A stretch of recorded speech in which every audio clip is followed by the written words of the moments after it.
Hello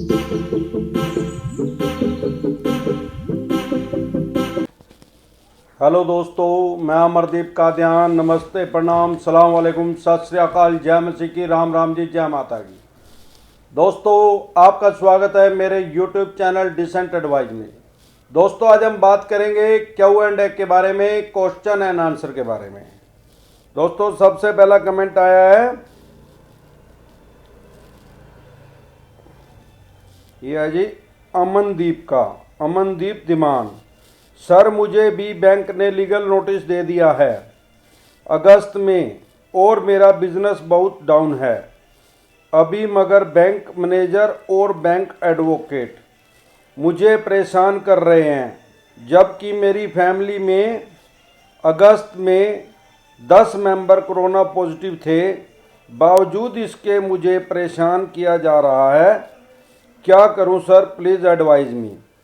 देखो जी, सबसे पहली बात तो यह है, अगर आपके पास वकील का, बैंक के वकील का नोटिस आया है तो ये तो इनकी रूटीन की कानूनी प्रक्रिया है। ये वकील का नोटिस है, कोर्ट का नोटिस नहीं है। ये आप ज़्यादा मानसिक परेशानी ना लें। अभी माननीय सुप्रीम कोर्ट में एनपीए पे रोक लगी हुई है। जब तक आपका केस एनपीए में नहीं जाएगा, नॉन प्रॉफिट एसेट की सेगमेंट में नहीं जाएगा, तब तक ये आपके ऊपर कोई भी कानूनी कार्रवाई नहीं कर सकते। इसका मतलब ये है, क्योंकि आपने ये तो लिखा नहीं कि किस तरह का आपका लोन था, लेकिन आपने बिजनेस लिखा, हो सकता है आपका बिजनेस लोन हो।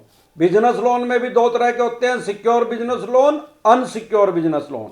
अगर आपने कोई चेक दे रखा है, वो आपके खिलाफ कार्रवाई कर सकते हैं, लेकिन एनपीए के हटने के बाद, जब तक एनपीए नहीं हटेगा, इसका मतलब ये हुआ कि वो आपके चेक को बाउंस करवा के आपके ऊपर कोर्ट में केस नहीं कर सकते, जब तक माननीय सुप्रीम कोर्ट में एनपीए पे से रोक नहीं हटेगी।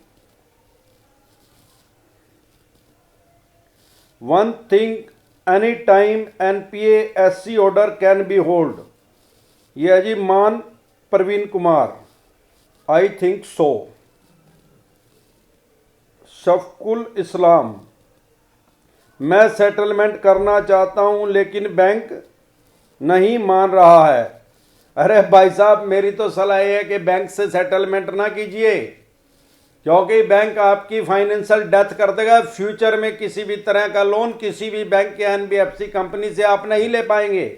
अब अगर आपकी स्थिति इतनी ज्यादा, आर्थिक स्थिति खराब है कि बहुत जरूरी हो गया आपको सेटलमेंट करना, तो भाई साहब अपने आप से ना बोलिए उनको कि सेटलमेंट कर लो। वो क्यों करेंगे फिर? वो तो अपने पूरे ही पैसे लेने जाते हैं। 5-4 महीने वेट करो, वो अपने आप ही फोन करेंगे, आपका 30-40% में भी सेटलमेंट कर देंगे, अगर आपका अनसिक्योर लोन होगा तो। ज्यादातर मेरे देखने में आया, इस रेट में कर देते हैं। प्रदेश माला, एचबीएफसी बैंक से क्रेडिट कार्ड लोन लिया है। अगर बैंक क्रेडिट कार्ड अकाउंट से ज़्यादा फीस डिडक्ट करे, बैंक रिप्लाई नहीं दे रहा है तो क्या करेंगे, प्लीज़ बताएं।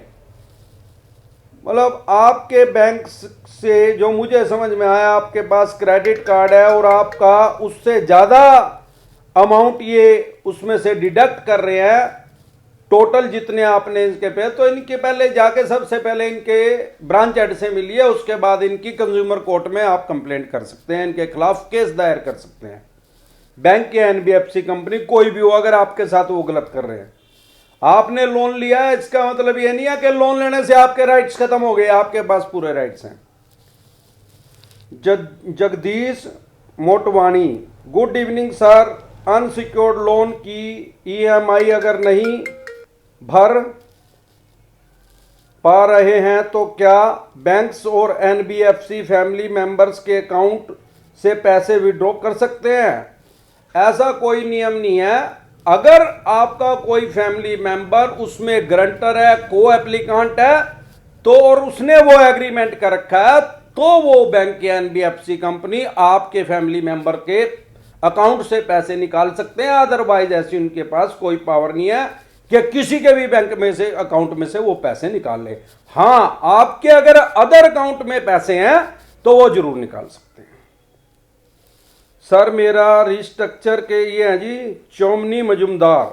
सर मेरा रिस्ट्रक्चर के लिए बैंक से कॉल आया है, मैनेजर के नाम के साथ एक मैसेज भी आया है। तो अगर उनका आपको ऑफर आई है, आपका दिल कर रहा है, आपके पास आज की डेट में फाइनेंशियल स्थिति आपकी ठीक नहीं है, मैसेज आ गया मैनेजर के नाम से, तो आप उनसे मिल लीजिए, रिस्ट्रक्चर करवा लीजिए, नो प्रॉब्लम। अगर आप दे सकते हैं तो फिर रिस्ट्रक्चर ना करवाइए। Thanks for good knowledge, welcome जी। ये है जी रहमान सर का। Hello grandpa, I have not been able to pay my loan instalment in September October November. These their month December 4 is installment. Will the NPA announce the bank if you do not pay the installment this December? Please tell me a little. अगर आपने सितंबर October नवंबर में किस्त नहीं दी और दिसंबर में चौथी किस्त होगी, will the NPA announce the bank. अगर माननीय सुप्रीम कोर्ट ने इससे रोक डाली तो आपका उसी दिन से ही NPA 3 महीने गिने जाएंगे और आपका केस NPA में डाल दिया जाएगा। कुमार स्वराज, सच्ची एडवाइस सर, थैंक्स। मेरी EMI सितंबर 2020 तक कुछ भी बाउंस नहीं हुई थी, फिर भी इन्होंने EMI की जगह टोटल आउटस्टैंडिंग अमाउंट को डिबेट करने की कोशिश कर रहे हैं एंड टोटल 3 लाख हैं, जबकि EMI 24 के था।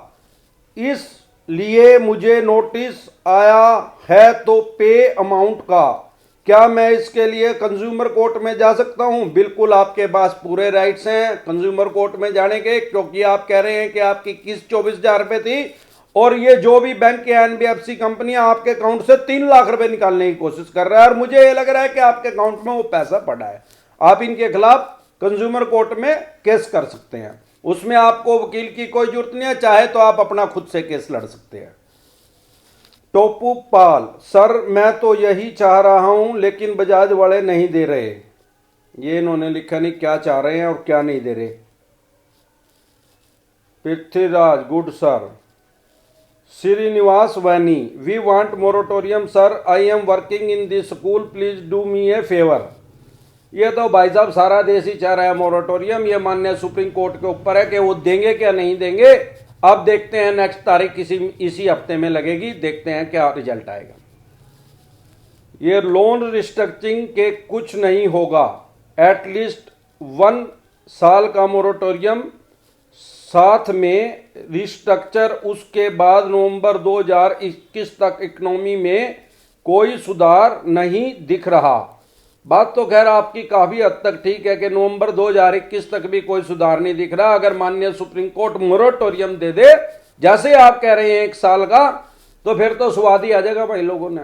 बस फिर तो हम तो एज यू विश, भगवान करे ऐसा ही हो जाए, आम और खास आदमी बच जाए।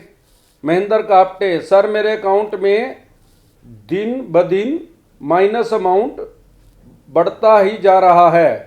अगले हफ्ते 1700 माइनस हुआ था, उसके बाद 2500 माइनस हुआ, आज देखा तो 3200 रुपये माइनस हो गया। सर क्या प्रॉब्लम है ये?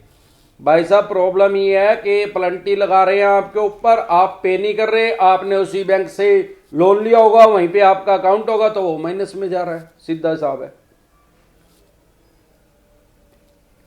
यह जी श्रीनिवास वानी, IDFC वाले सेंड दी नोटिस।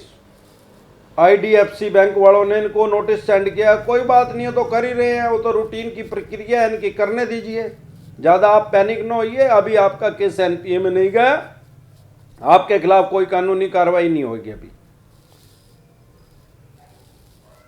प्रशांत केसी, ये गवर्नमेंट वाले कोई नहीं आदमी की सपोर्ट है तो वैसे ही बेफालतू। थैंक यू सर, आपने मेरे कमेंट का जवाब दिया। मैं आपको पूरी बात बताता हूँ, मेरा क्रेडिट कार्ड है HDFC में 1.25 लाख की लिमिट है और वो अब पेमेंट नहीं करने की वजह से 1,38,000 हो गए हैं। बैंक वाले रोज फ़ोन करते हैं पर मेरे पास अभी पैसे नहीं हैं इस साल तक। तो आप बताइए मेरे साथ सिबिल खराब के अलावा और क्या हो सकता है, बैंक क्या कर सकता है और कितने टाइम में, ये अगर सेटलमेंट करूं तो कितने में होगा। बार देख एक बार अंकल आ रहे। देखो जी ऐसा है, इसका तो जवाब एक है। सबसे पहला, अगर आपका आप जैसे बता रहे हैं कि मेरा HDFC में क्रेडिट कार्ड है और क्रेडिट कार्ड आपका सेटलमेंट नहीं हो पा रही है, तो आपकी सेटलमेंट जो है वो डिपेंड करेगा। और सिविल तो उन्होंने आपका खराब कर ही दिया है, वो तो कन्फर्म है। अब सेटलमेंट अगर आप 6 महीने रुक के करेंगे तो आपकी सेटलमेंट हो जाएगी। आज के लिए बस इतना ही, कल फिर मिलते हैं एक नए टॉपिक के साथ। तब तक के लिए आप मेरे चैनल पे अपना प्यार और आशीर्वाद बनाए रखें। वीडियो अच्छी लगी हो तो प्लीज लाइक करें, शेयर करें, सब्सक्राइब करें और बेल आइकन का बटन दबाना ना भूलें। नमस्कार।